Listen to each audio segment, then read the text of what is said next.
जो कल मैंने आपको बताया था कि हमें अपने जीवन में गुरु को धारण क्यों करना है और गुरु हमें कौन सा मार्ग बताते हैं। भगवान का, हमारे ईष्ट का मार्ग हमारे गुरु बताते हैं। इसलिए हमें ऐसे गुरु को धारण करना चाहिए जो हमें हमारे सत्य से अवगत करा सके, क्योंकि बहुत सारे पंथ में ऐसे भी गुरु हैं जो कहते हैं कि जो कुछ है वो खुद है और बाकी धरती पे सब कुछ ब्रह्म है। तो हम सनातन धर्म से जुड़े हुए जो बच्चे हैं, तो हमारे कुल के जो देवी हैं, जो देवता हैं, अगर उनसे रहकर अगर हम कोई ऐसा गुरु बनाते हैं जो इन सबको ब्रह्म में लिख दे, तो ऐसे गुरु को हमें धारण नहीं करना। तो हमें वही गुरु बनाना है जो हमें हमारी सत्यता से अवगत करा सके। हम ऐसे ही गुरु की शरण में जाएं और गुरु के मुख से सुनी हुई बात अगर अमल कर ले और धारण कर ले, तो एक छोटी सी बात हमारे अंतःमुख में इतनी गुना बढ़ जाती है कि जो जब हम सारे जन्म नहीं कर सकते, तो कुछ ही क्षण में हम उस जाप को पूरा कर देते हैं। तो शिष्य को हमेशा अपने गुरु के लिए बहुत सारा समर्पण और बहुत सारा विश्वास पैदा करना पड़ता है और करना चाहिए कि जो बच्चे अपने गुरु के वचनों को सुनते हैं पर उस पर ध्यान नहीं करते, उस पर अमल नहीं करते, तब क्या होता है कि आपको बात भूल जाती है। क्योंकि याद रहेगी तब जब आपने उसको कहीं धारण किया हुआ है। अगर धारण नहीं किया तो हमें कहीं ना कहीं उस बात को भूल जाते हैं। क्योंकि यहाँ से जब गए तो सब अपने दैनिक कार्यों में लग गए कि आज तो बहुत देर हो गई, सब्जी बनानी है, खाना बनाना है, बहुत सारे काम। तब संसार के जो कार्य है वो आपकी भक्ति पर हावी हो गए और अब जब यहाँ आकर आंखें खोली तो कुछ और याद रहा ही नहीं। ऐसे ही हमारा जन्म है। पिछले जन्म में हम जो सुनकर गए होंगे, फिर हमारा जन्म हुआ, फिर हम संसार में इतना लुप्त हो गए कि उसके बाद जब भगवान ने पूछा कहाँ छूट के आए थे, अब यहाँ से क्या करना है, तो तुम्हें याद है? तो हम सब कहते हैं कि नहीं, हमें तो कुछ नहीं पता, हमारा जन्म कहाँ हुआ था, पिछला कर्म जन्म हमारा क्या था, हम कौन सा कर्म भोग रहे हैं, अच्छा या बुरा। तो इसके आगे चलने के लिए मैं आप सबको कहना चाहती हूँ कि भगवान ने कई रूपों में, कई युगों में बार बार जन्म लिया है। हमने 18 पुराणों का जिक्र किया कि हमारे धर्म में इससे भी ज्यादा ऐसे पवित्र ग्रंथ हैं जिसमें प्रभु की लीलाएं, उनका चरित्र का वर्णन किया गया है। तो एक प्रश्न था किसी का, उसी के आधार पर ही मैं ये सारी बात कहना चाहती हूँ कि उन्होंने कहा कि रामायण का पाठ पढ़ते हैं तो रामायण में राम को सर्वश्रेष्ठ बता दिया जाता है। जैसे भागवत पढ़ते हैं तो उनकी लीलाओं की बात हो जाती है, और अगर शिव पुराण पढ़ते हैं तो उसमें शिव की चर्चा आती है। तो सब में ऐसा आता है कि अगर आपने शिव को धारण कर लिया तब आपका कल्याण है, या राम को धारण कर लिया तो राम बड़े भगवान हैं। यहाँ तक कि हमने साल 2 साल पहले तेरी भागवत कथा करी थी यहाँ, तो उसमें भी ऐसा ही वर्णन था। जो कथाएं हमने की यहाँ बैठकर भी बोली मुख से, तो उस सब में मुख्य बात किसने पकड़ ली कि भाई अगर सारे ही ग्रंथों में सारे ही भगवान श्रेष्ठ हैं, तो हमें कौन सा भगवान चुनना पड़े, हम किस भगवान की पूजा करें।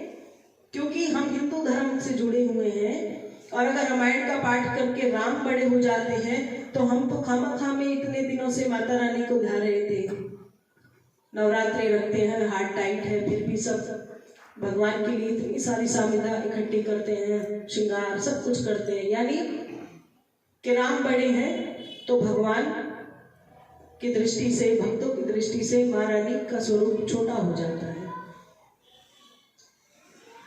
तो ये बड़े चालाक भक्त हैं जो ये जानना चाहते हैं कि इस संसार में मेरा जन्म हुआ तो मैं कौन सा भगवान को पकड़ूं जो यहाँ पर सबसे बड़ा है, जिसकी मैं भक्ति कर कर मेरा भी कुछ नाम हो जाए। तो ये प्रश्न घूम फिर के कई बार आया। मैं तो ये कहना चाहती हूँ, ये मेरी अपनी मंथन ज्ञान है, कहीं लिखा हुआ नहीं है, और ये बात बताने का अर्थ इसलिए है क्योंकि जब ये कथा लोग आगे सुनते हैं तो उन्हें ये भी पता होना चाहिए कि हमने किसी ग्रंथ को अभी तक ऐसे छेड़खानी नहीं की है। जहाँ जो लिखा हुआ है बहुत सर्वोत्तम लिखा है, पर मेरा मंथन तो केवल यही कहता है कि एक भगवान दूसरे भगवान से छोटा कभी होता ही नहीं है। भगवान छोटा या बड़ा नहीं होता, भगवान तो केवल भगवान होते हैं। हम केवल भगवान के एक रूप को देखकर, एक टक दृष्टि से, सेवा भाव से जिस रूप को लगातार देखते रहते हैं तो वही आकृति हमें भी तो लगातार देखती है। तब क्या होता है कि एक नर जो तन है और भगवान का जो स्वरूप है उसमें संबंध स्थापित हो जाता है। तो भगवान कौन से वाले हमें लेने हैं, हम घर कौन से वाले खरीद के लाए, शायद वो ज्यादा कुछ दे, तो हमें इतने से स्वरूप से लेकर और बहुत ऊंचे तक स्वरूप में जो परम शक्ति है वो एक ही होती है। और उस शक्ति को लाने वाला कौन है? स्वरूप तो आप धन से लेकर आते हैं, बाजार से खरीद के लाते हैं, पर शक्ति कहीं भी बिकती नहीं है। ये जो शक्ति है ये भक्ति में निहित है और भक्ति अनमोल है, ये कहीं पर आपको मिलेगी नहीं। तो हम जब अभी कह रहे थे कि जब हम कहीं केदार धाम जाते हैं तो वहां सब बोलते हैं, भक्त जो होते हैं कहते हैं बम बम भोले, और जब कभी वृंदावन चले जाते हैं तो वहां सब कहते हैं राधे राधे, क्योंकि उनको ये जो शब्द बोलते हैं राधे राधे वो इतना ज्यादा बोलते हैं कि उनको उसी में भगवान प्रकट हो जाते हैं। और जो बम बम भोले कहते हैं उनके लिए उनके साथ संबंध हो जाता है।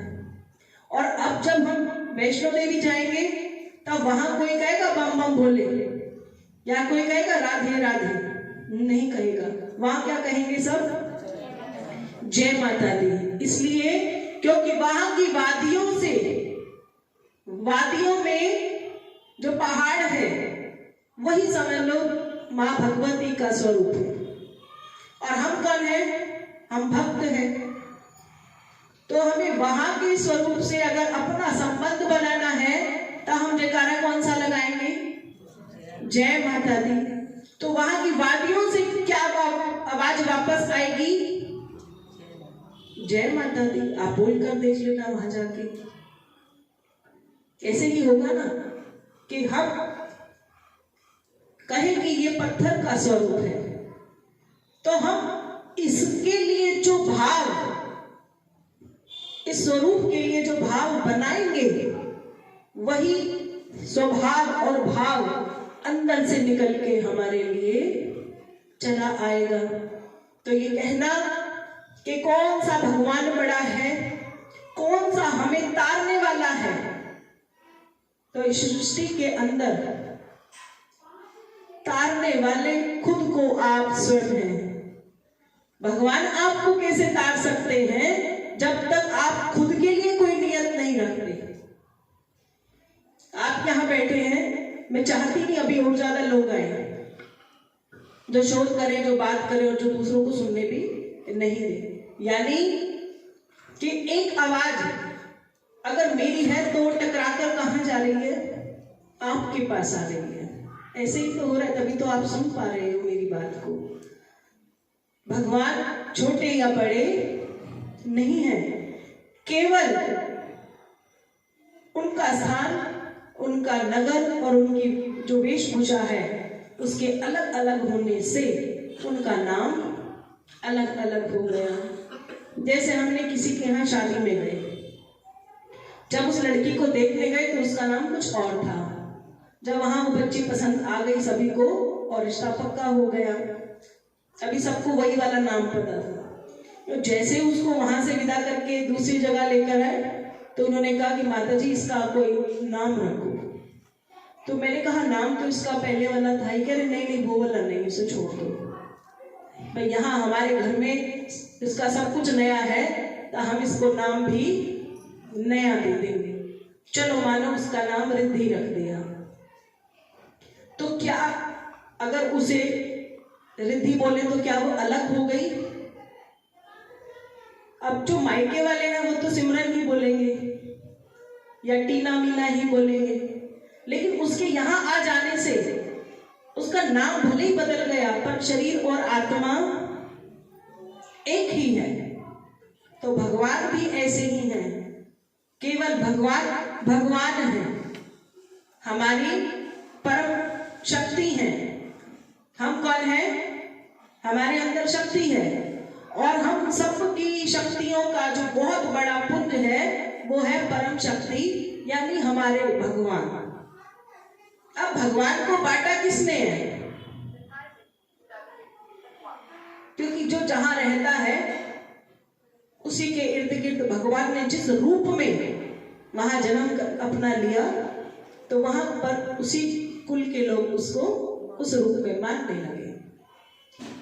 तभी कहा कि कुल के भगवान को कभी भूलना नहीं है।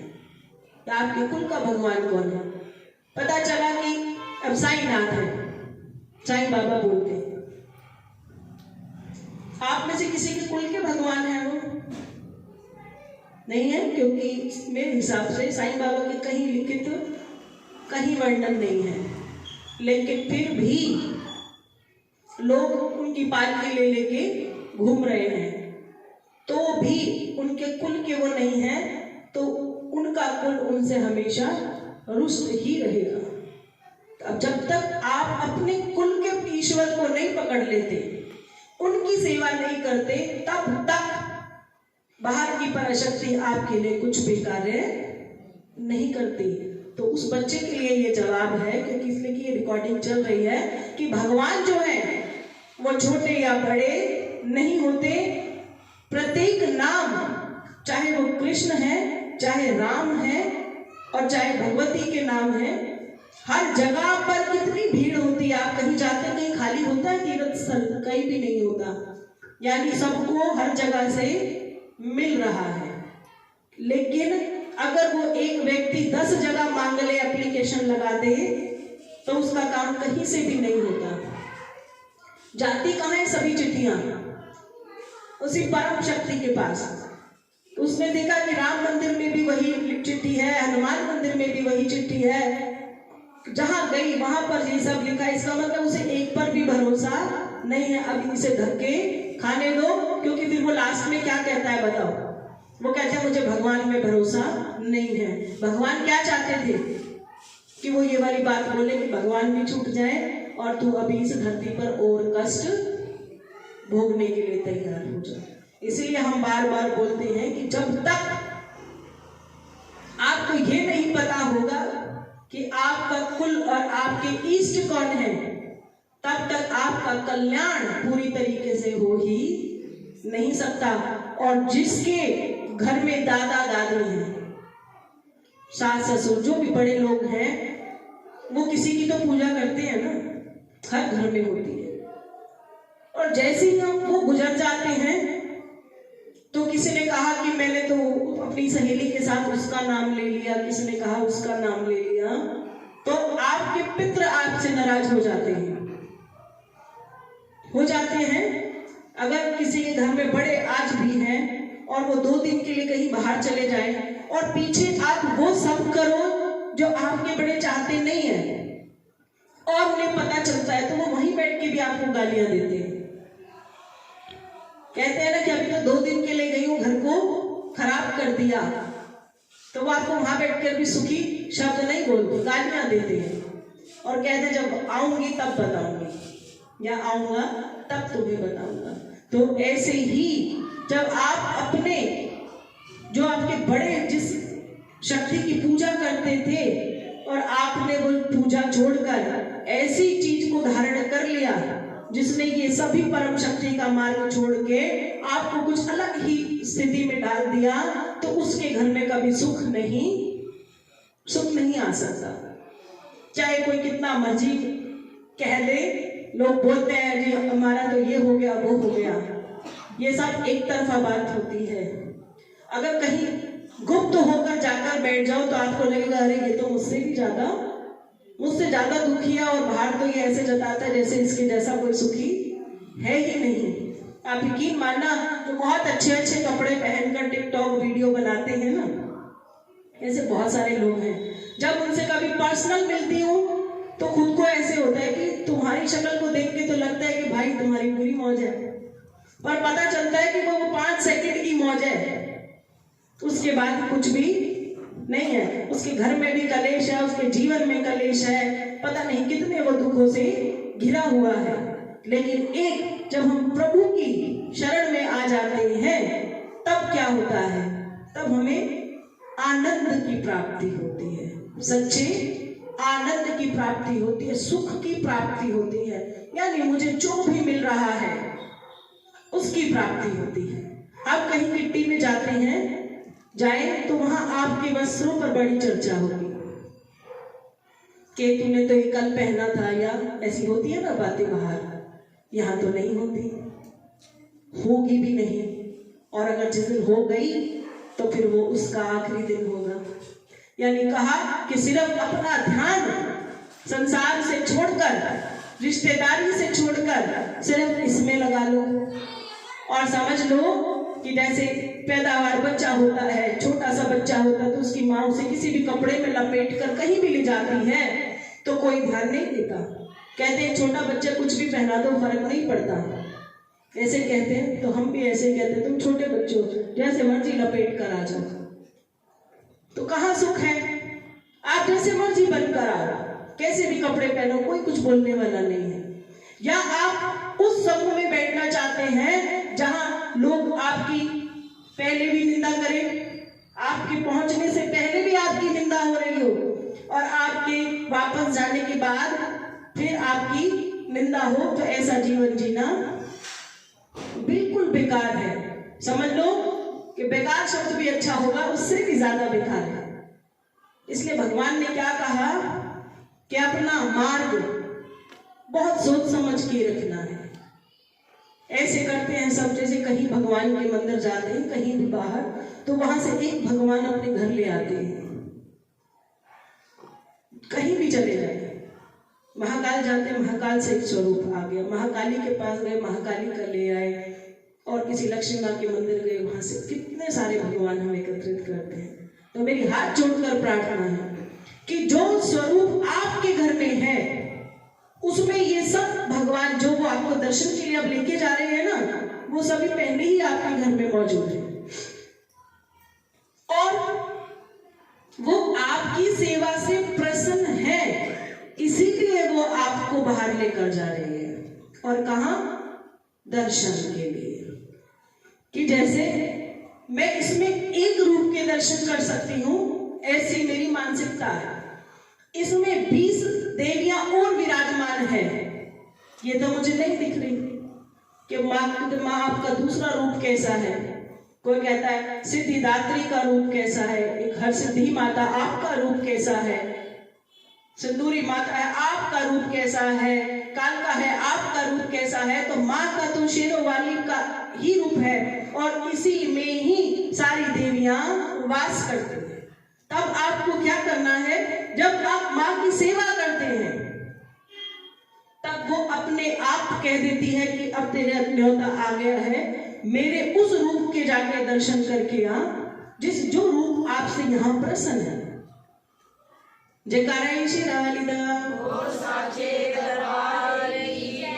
तो मंदिर को कैसा बनाना है? एक सदे सब सदे, और सब सदे तो सब जाए, यानी एक ही रूप में मां के सब कुछ है। तो आप कितने रूप पैदा कर सकते हो? अपने घर में नहीं ला सकते। ये कहना भी कि एक भी माँ की पोशाक लेने चले जाए तो बाहर बहुत महंगी मिलती है, तब हम क्या 5 माँ को प्रसन्न करेंगे तो बाकी रूठ जाएंगी। और माँ इतने सारे रूपों की सेवा तेरी करे, मेरा हिसाब नहीं है। अब मुझे क्या करना है? अब इसी रूप में सब कुछ विद्यमान है, ऐसा ही स्वीकार करें। क्योंकि ये स्वीकार करना इसलिए क्योंकि ये सत्य है, और सत्य को ही हमें अपने जीवन में धारण करना चाहिए। तो इसी में ही राम है, और राम में ही कृष्ण है, और कृष्ण में ही काली है। कह दो जय माता दी। इसको भगवानों को मत बांटो, आधा तो वैसे ही बटा हुआ है। कुछ तो हिंदू और पाकिस्तान वाले सिस्टम में बट गया, और फिर हिंदुओं में 2 पार्टियों में बट गया, और पार्टियों से हटे तो धर्म में बट गए। अभी धर्म में भी नहीं है, अब इसमें गुरु आ गए। किसी का कोई मुख्य प्रमुख हो गया, कोई किसी का, लेकिन सब अपने ईस्ट, अपनी जड़ को ही भूल गए, और बीच से तने पकड़कर सोच रहे हैं अगर इस तने को ही घर ले जाऊंगा तो ये मुझे फल देगा। तने चंद दिनों के होते हैं, फिर सब खत्म हो जाता है। हम तने हैं, हमें घर ले जाके क्या करोगे? हम तुम्हें कुछ नहीं देने वाले। लेकिन अगर जड़ को ही ले गए तो उसमें से न जाने कितने पौधे नए निकलेंगे, और तुम कितनों को आगे बांट सकते हो। कह दो जय माता दी। तो इसलिए मेरी बात को सुनकर किसने मुझे कहा कि कोई ऐसी पूजा बता दो मां जिससे मेरे सारे कष्ट ही मिट जाए। तो हमने उसको पूजा बताई। हम मतलब मैं नहीं हूं, कह दो जय माता दी। तो ऐसी पूजा, आंख बंद की और वो ध्यान में बैठ गए, और जो भी उनको मंत्र की प्राप्ति हुई उसी मंत्र को वो लगातार जाप करते रहे। बहुत समय बीत गया। रोज का जो उन्होंने तय किया हुआ था 5 घंटे 4 घंटे जो उन्होंने सोचा, वो लगातार उस जाप को करते रहे। तो रोज उनके मन में विचार आता कि मैं जिस दिन ये पूजा पूरी हो गई और मेरा कार्य जिस उद्देश्य से मैंने ये किया है अगर वो पूरा हो गया तो मेरे लिए तो बहुत अच्छी बात हो जाएगी। यानी सारे जो दुख हैं मेरे, जो सारे कष्ट हैं वो मेरे उस दिन ही खत्म हो जाएंगे जिस दिन ये जो मैं पूजा कर रहा हूँ, ये बस ये पूजा एक बार पूरी होने की देर है। तो रोज वो बैठकर पूजा करता, और भगवान ने भी देखा कि कई महीने बीत गए हैं, तो ऐसा करता हूँ कि अब इसके आगे आ जाता हूँ। तो भगवान ने तय किया और कहा कि अगर इसने लगातार बिल्कुल निस्वार्थ भाव से अगर 11 दिन भी इसने और पूजा की तो मैं इसे दर्शन दे दूंगा। कह दूं जय माता। तो वो कहीं बाहर गया, उसने कहा कि ना बस मैं बहुत भीड़ भाड़ में घर के अंदर पूजा करता हूँ, लोग बड़ा डिस्टर्ब करते हैं, शायद इसके भगवान आ नहीं रहे हैं। तो उसने घर वालों को कहा कि मैं थोड़े दिनों के लिए कहीं बाहर जा रहा हूँ।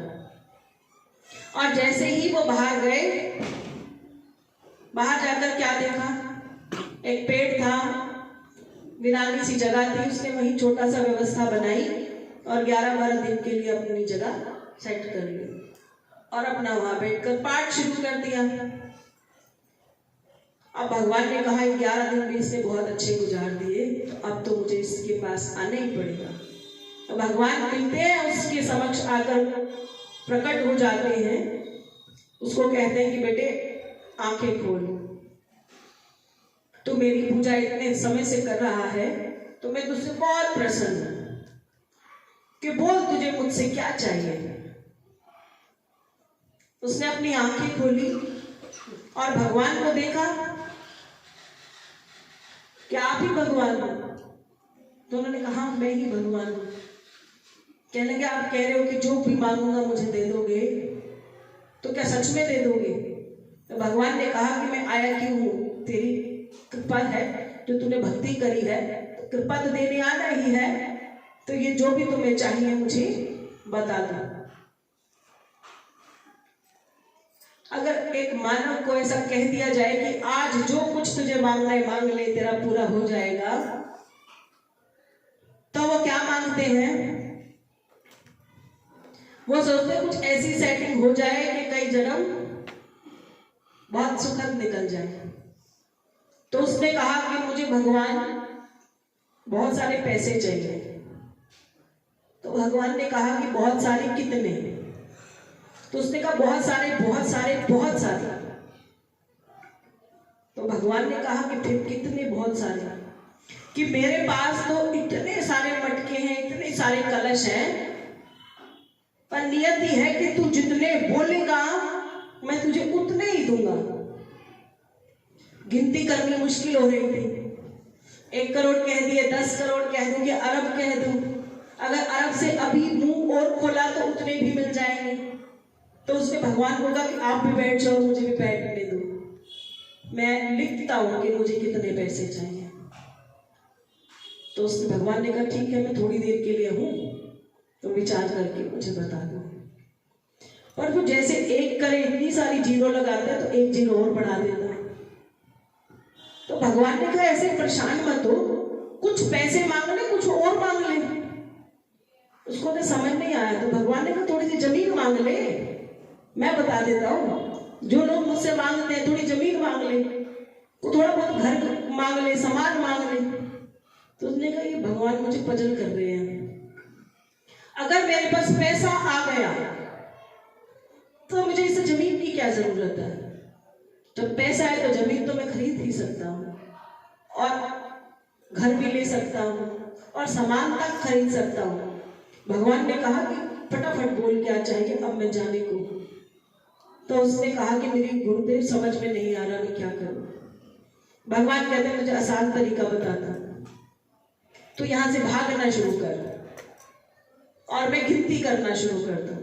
तू जहां रुकेगा ना, थक के जहां रुक जाएगा, उतनी ही गिनती पे मैं तुझे पैसे दे दूंगा।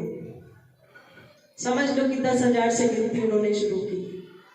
वो भागता रहा और वो बोलते रहे, बोलते रहे, वो भागता रहा। इतना भागा कि उसे लगा कि थोड़ा और भागूंगा तो संख्या और बढ़ जाएगी। भागते भागते भागते भागते वो पहाड़ से नीचे गिर गया और गिनती भगवान ने रोक दी। तो जब भगवान ने पास जाके देखा कि ये तो पहाड़ से नीचे ही गिर गया है, और प्रभु नीचे झांक के देख रहे हैं कि जय माता दी हो चुकी है, तो वो शरीर तो छूट गया, आत्मा खड़ी हुई। अभी उसको पता नहीं चल रहा। तो वो कह रहे भगवान को कि जितने मैं भागा हूं ये पैसे, और जहां मैं गिरा हूं ना ये सारी जगह मुझे दे दो, और फिर आप चले जाना। भगवान ने कहा किसे दो, तुम तो जीवित हो ही नहीं। तो उसने कहा नहीं मैं जिंदा हूं। पर जब उसने कुछ समय के बाद महसूस करा कि जहां मैं गिरा हूं वही मेरी मृत्यु हो गई है, कह दो जय माता दी। तो भगवान ने अपने भक्तों के लिए छोटा सा संदेश भेजा, कहा कि दौड़ सके तो दौड़, दौड़ सके तो दौड़, और जितना चाहे उतना दौड़, और जहां तेरी दौड़ खत्म वहां तू खत्म, और सब कुछ ठोड़ की ठोड़। कह दो जय माता दी। अर्थ ना समझ में आया हो तो मैं फिर से बोल दूंगी। समझ नहीं आया? तुम ले लो माइक, कह दो जय माता दी। तुम सब भाग रहे हो, दौड़ सके तो दौड़, और जितना तेरा मन करे तू उतना दौड़, और जहां तेरी दौड़ खत्म तो तू भी खत्म।